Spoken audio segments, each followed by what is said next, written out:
അട്ടിമറി വിജയം പ്രതീക്ഷിച്ച് നാലാമതും മഞ്ചേശ്വരത്തെത്തിയ കെ സുരേന്ദ്രനെ വലിയ ഭൂരിപക്ഷത്തിൽ പരാജയപ്പെടുത്തിയ എ.കെ. മഷ്റഫാണ് ഇന്ന് കേരളത്തിൽ താരമായിട്ടുള്ളത്. എ.കെ. മഷ്റഫ് ഇപ്പോൾ നമ്മോടൊപ്പമുണ്ട്. 2016 89 വോട്ട്, 2021 742 വോട്ട്, 2026 29,000-ലേറെ. ഈ വലിയ മാർജിൻ എങ്ങനെയാണ് ഈ കഴിഞ്ഞ 5 വർഷത്തിനിടയിൽ എത്തിപ്പിടിക്കാൻ? മഞ്ചേശ്വരം മണ്ഡലം എല്ലാ കാലത്തും എല്ലാ തെരഞ്ഞെടുപ്പുകളിലും കേരളം ഏറ്റവും ശ്രദ്ധിക്കുന്നൊരു മണ്ഡലമാണ്.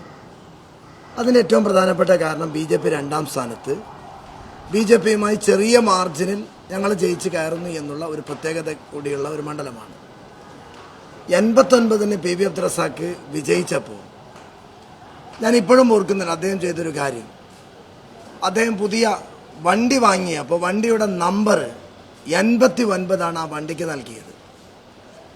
അദ്ദേഹം മഞ്ചേശ്വരത്ത് എല്ലാ പ്രോഗ്രാമുകളിലേക്ക് വരുമ്പോൾ ഈ വണ്ടി മഞ്ചേശ്വരക്കാരെ ഉണർത്തിയിരുന്നു. BJPയും നമ്മളും തമ്മിലുള്ള അന്തരം 89 വോട്ടാണ്.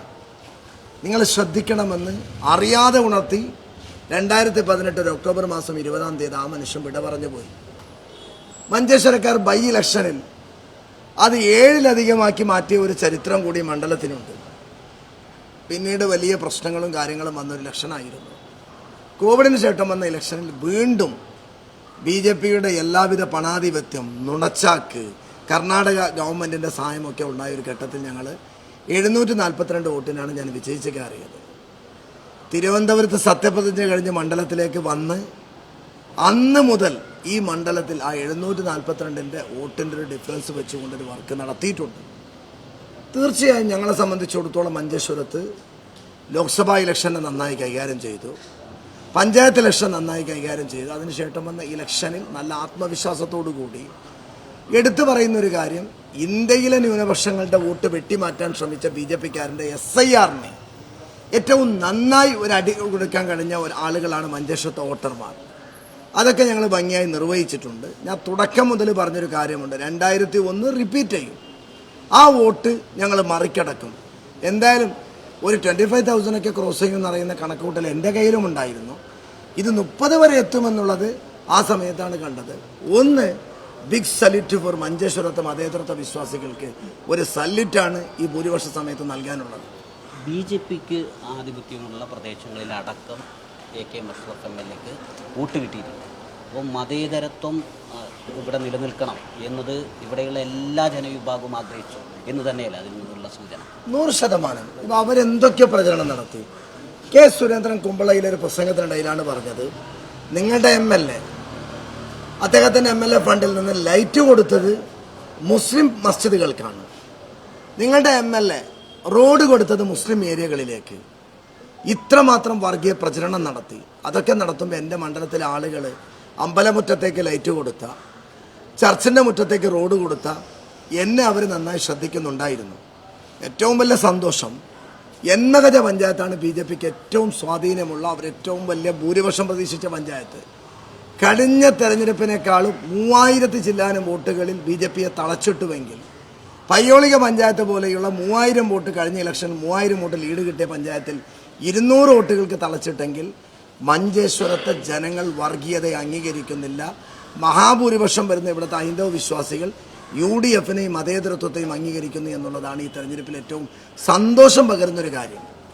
കെ സുരേന്ദ്രൻ ഇവിടുന്ന് റിസൾട്ട് വന്നതിന് ശേഷം മാധ്യമങ്ങളെ കണ്ടപ്പോൾ പറഞ്ഞത് ഒരു 15,000-ഓളം ആളുകൾ ഇവിടുന്ന് മൈഗ്രേറ്റ് ചെയ്തു, പല കാരണങ്ങൾ പറഞ്ഞു എന്നാണ്. അത് ഇവിടുന്ന് മൈഗ്രേറ്റ് ചെയ്ത് പോയവരാണോ ഒഴിവാക്കപ്പെട്ടത്, അതല്ല നേരത്തെ ഇവിടെ കൂട്ടിച്ചേർക്കപ്പെട്ട വോട്ടുകൾ സ്വാഭാവികമായി ഇവിടെ നിന്ന് SIRൽ തള്ളിപ്പോയതാണ്? അത് കെ സുരേന്ദ്രൻ പറഞ്ഞ് കറക്റ്റാണ്. കാരണം എല്ലാ തെരഞ്ഞെടുപ്പിലും ഞങ്ങളൊക്കെ കാണുന്നൊരു UDFൻ്റെ പ്രവർത്തകർ അത്ഭുതത്തോടു കൂടി നോക്കിക്കാണുന്ന ഒരു സീനുണ്ടായിരുന്നു. പെട്ടെന്ന് ടൂറിസ്റ്റ് ബസ് വരും, 10-50 ആളുകൾ ഇറങ്ങും, ക്യൂ നിൽക്കും. ഞങ്ങളൊക്കെ ഇങ്ങനെ പരസ്പരം നോക്കും, ഇതാര്? അപ്പോഴാണ് അറിയുന്നത് 10-20 വർഷം മുമ്പ് ഇവിടെ നിന്ന് ബാംഗ്ലൂരിലേക്കോ ദാവൺഗരയിലേക്കോ ഡൽഹിയിലേക്കോ ബോംബെയിലേക്കോ പോയ ആളുകൾ BJPക്കാരാണ്, RSSകാരാണ്. അവരവിടെയും വോട്ടുണ്ട് ഇവിടെയും വോട്ടുണ്ട്, 2 വോട്ട് ചെയ്യുന്നൊരവസ്ഥ പലപ്പോഴും ഞങ്ങൾ അനുഭവിച്ചിട്ടുണ്ട്. SIR വന്നപ്പോൾ കൃത്യമായി അത്തരത്തിലുള്ള വോട്ടുകൾ UDFൻ്റെ പ്രവർത്തകർ നോട്ട് ചെയ്തു. ഞങ്ങൾ നല്ല സ്ക്വാഡ് ഉണ്ടാക്കി. നല്ല ബൂത്തടിസ്ഥാന പ്രവർത്തനം നടത്തി ഞങ്ങൾ അതിലൂടെ അവരുടെ ഡബിൾ എൻട്രിയുള്ള ഒരുപാട് വോട്ടുകൾ ഞങ്ങൾ കൃത്യമായി ഫോളോ അപ്പ് ചെയ്ത് അത് മാറ്റിക്കൊടുക്കാൻ കഴിഞ്ഞിട്ടുണ്ട് എന്നുള്ളത് ഈ റിസൾട്ടിന് വളരെ ഗുണകരമായി മാറിയിട്ടുണ്ട്. 10 വർഷത്തിന് ശേഷമാണ് അധികാരത്തിലേക്ക് തിരിച്ചു വരുന്നത്. മണ്ഡലം ഒരുപാട് പ്രശ്നങ്ങൾ അഭിമുഖീകരിക്കുന്നുണ്ട്. ഈ കിട്ടിയ ടേം മണ്ഡലത്തിൻ്റെ ഒരു വികസനം, ഒരു മുഖച്ഛായ മാറ്റുന്നതിന് വേണ്ടിയുള്ള ഇടപെടൽ നടത്തില്ല. 100%. ഞാനിപ്പോൾ വന്ന പ്രതിപക്ഷ ബെഞ്ചിലേക്കാണ്. പരിമിതമായ സൗകര്യം വെച്ചുകൊണ്ട്, ഫണ്ട് വെച്ചുകൊണ്ട് മഞ്ചേശ്വരത്തേക്ക് മാക്സിമം കൊണ്ടുവരാൻ കഴിയുന്നത് കൊണ്ടുവരാൻ ശ്രമിച്ചിട്ടുണ്ട്. ഒരു UDFൻ്റെ ഭരണം 100-ലധികം സീറ്റുകളുമായി UDFൻ്റെ സർക്കാരാണ് വരാൻ പോകുന്നത്. UDF എന്നൊക്കെ വന്നിട്ടുണ്ട് അന്നൊക്കെ ഞങ്ങൾക്ക് ആ ഗുണം കിട്ടിയിട്ടുണ്ട്. ഏറ്റവും വലിയ മഞ്ചേശ്വരത്ത് കാണുന്നൊരു ദുരവസ്ഥ, കാരണം 5 വർഷം ഞാൻ ഈ മന്ത്രിമാരുടെ മുമ്പിൽ കെഞ്ചിക്കാൻ അപേക്ഷിച്ചത് ഉപ്പളയിലെ താലൂക്ക് ഹോസ്പിറ്റലിൻ്റെ കെട്ടിടം ഒന്ന് തരണം എന്നുള്ളതായിരുന്നു. ഞാനിന്ന് MLA ആയി സത്യപ്രതിജ്ഞ ചെയ്ത എൻ്റെ ആദ്യത്തെ മോട്ടോ ഏറ്റവും മനോഹരമായ മഞ്ചേശ്വരക്കാർക്ക് ഒരു സിവിൽ സ്റ്റേഷനാണ്, മിനി സിവിൽ സ്റ്റേഷൻ നിർമ്മിക്കുക എന്നുള്ളതാണ് അജണ്ട. UDF നേതൃത്വവുമായി ആലോചിച്ച് ഏറ്റവും മികച്ച രീതിയിൽ മഞ്ചേശ്വരത്തിന് UDFൻ്റെ 5 വർഷത്തെ ഭരണകാലയളവ് സുവർണ കാലഘട്ടമായി മഞ്ചേശ്വരക്കാർക്ക് ഓർക്കാവുന്ന വികസനം സമ്മാനിക്കാനാണ് പ്രവർത്തിക്കുക, നേതൃത്വം കൊടുക്കുക.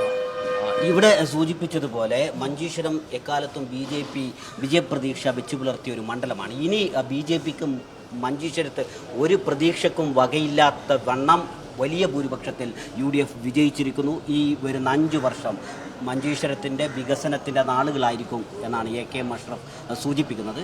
കാസർഗോഡ് നിന്നും ഇബ്രാഹിം നെല്ലിക്കട്ടയോടൊപ്പം ഷഫീഖ് നസറുള്ള, മീഡിയ 1.